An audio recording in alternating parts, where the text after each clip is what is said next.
जनतेपर्यंत माहिती जावी आणि त्यातले जे महत्त्वाचे निर्णय घेण्यात आलेले आहेत त्या संदर्भामध्ये लोकांपर्यंत अधिक माहिती जावी या भूमिकेतून आज पत्रकार परिषद घेण्यात आलेली आहे। हा अर्थसंकल्प सर्वसमावेशक आहे। या ठिकाणी तरुण, महिला, गरजू आणि देशाचा एकंदरीत समतोल विकास व्हावा या अनुषंगाने देशाचे पंतप्रधान नरेंद्र मोदी यांनी जी विकसित भारताची कल्पना जी मांडलेली आहे त्या अनुषंगाने हा अर्थसंकल्प ही त्याच्या दृष्टीने पडलेलं हे महत्त्वाचं पाऊल आहे। आणि त्यामुळे या अर्थसंकल्पाच्या माध्यमातून रोजगार निर्मिती, गुंतवणूक महाराष्ट्रात यावी, पायाभूत सुविधा अधिक निर्माण व्हाव्या, शेतकऱ्यांना त्याचा अधिक लाभ व्हावा। त्याच्यामध्ये आपण पाहाल की सपोर्ट प्राईससुद्धा अनेक ठिकाणी केंद्र सरकारने नुकती वाढवलेली आहे, त्याचाही बेनिफिट शेतकऱ्यांना व्हावा। अशा अनेक तरतुदी करण्यात आल्या आहेत। तरुणांना त्या ठिकाणी इंटर्नशिपसाठी सुद्धा पैसे देण्यात आले आहेत। त्याला ट्रेनिंग देण्याच्या बाबतीत 6,000 ते 10,000 रुपये महिला देण्याची तरतूद करण्यात आलेली आहे।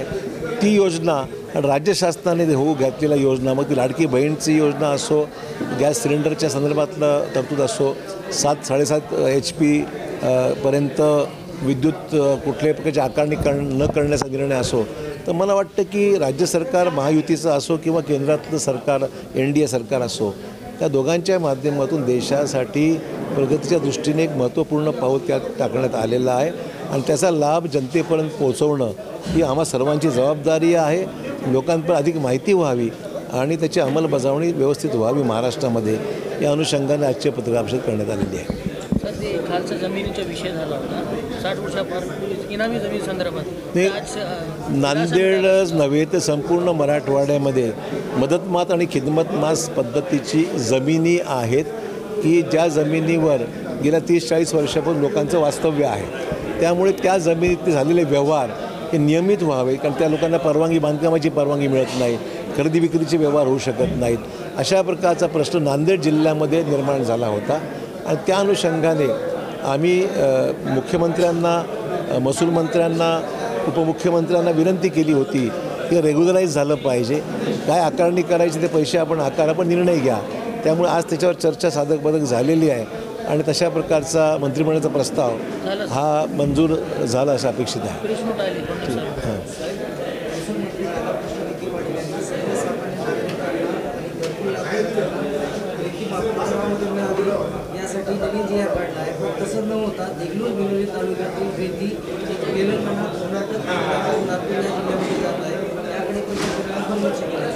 आम्ही त्याच्यामध्ये लक्ष देऊ आणि अशा प्रकारचे गैरप्रकार जर होत असतील तर जिल्हाधिकाऱ्यांना सांगून त्याला प्रतिबंध केला पाहिजे।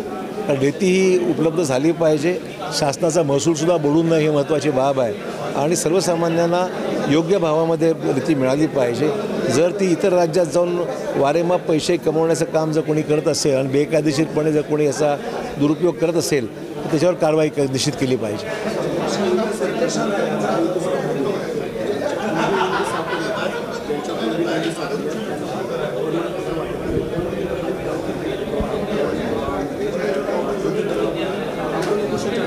मला वाटतं हे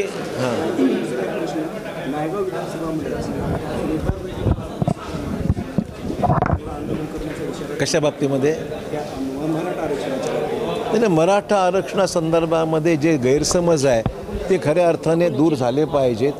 लोकांनाही सांगण्याची गरज आहे किंवा समजण्याची गरज आहे की 10% आरक्षण महाराष्ट्रामध्ये लागू झालेलं आहे। नोकरी देण्यामध्ये सुद्धा, मग ते MECBची असो, पोलीस भरती असो, या सगळीकडे जाहिरातीमध्ये 10% SCBCला नोकऱ्या देऊ लागल्याची प्रक्रिया सध्या सुरू आहे। राज्यामध्ये ॲडमिशन्ससुद्धा देण्यासाठी 10% आरक्षण देण्यात आलेलं आहे। कुणबी प्रमाणपत्र ज्यांच्या नोंदी आढळल्या त्याला कुणबी प्रमाणपत्र दिलं जात आहे। त्यामुळे आरक्षणासंदर्भामध्ये गैरसमज जो आहे तो दूर झाला पाहिजे आणि वास्तव लोकांना सांगण्याचं काम हे आपण सर्वांनी केलं पाहिजे। उलट चांगलं काम चाललं आहे आणि जो प्रलंबित प्रश्न आहे त्याचा पाठपुरावा केला पाहिजे। जलजीवन मिशनचं काम सर्वत्र राज्यामध्ये सुरू आहे, मग त्याला गती देऊन ज्या कामाला पूर्णत्वास नेणं महत्त्वाचं आहे।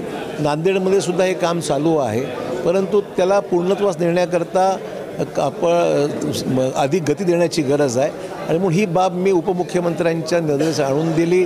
राज्यसभेच्या प्रश्नाच्या माध्यमातून मी केंद्रीय मंत्र्यांना अवगत केलं आहे की ह्याला लक्ष देण्याची गरज आहे आणि त्या दृष्टीने केंद्राने लक्ष दिलं आहे आणि मला खात्री आहे जे काय काम उर्वरित राहिलेलं आहे ते लवकर पूर्ण होईल. ठीक आहे ना, जर कामं होत नसतील तर कारवाई केली पाहिजे.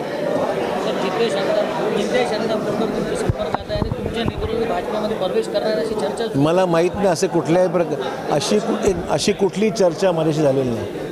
का काय म्हणता आणि काय नाही, चर्चा काहीच नाही, या विषयावर चर्चा काही नाही. अनेक वेळा भेटतात ना, अनेक लोक मला इतर पक्षातली भेटतात, काँग्रेसचे जुने सहकारी भेटतात, त्याचा काही प्रॉब्लेम नाही. त्याला काय प्रॉब्लेम कशामुळे नाही. असं आहे की जे मी ऐकलं आणि वाचलं आज वृत्तपत्रामध्ये ही बाब अतिशय गंभीर आहे. महानगरपालिकेने शहरामध्ये वाढलेली झाडं आहेत ती थोडंसं छाटली पाहिजेत आणि लोकांना जीवाला धोका होऊ नये दक्षता घेऊन त्या ठिकाणी योग्य ती कारवाई केली पाहिजे. अशा कारणास्तव राज्यामध्ये मृत्यू मुंबईमध्ये घडलेले आहेत. माझं म्हणणं एवढंच आहे की जो ज्या मुलाचा मृत्यू झालेला आहे त्या ठिकाणी त्याच्या आईवडिलांची मी दुःख समजू शकतो आणि म्हणून जे या सगळ्या कामाला जबाबदार आहे त्याच्यावर कारवाई झाली पाहिजे असं माझं मत आहे.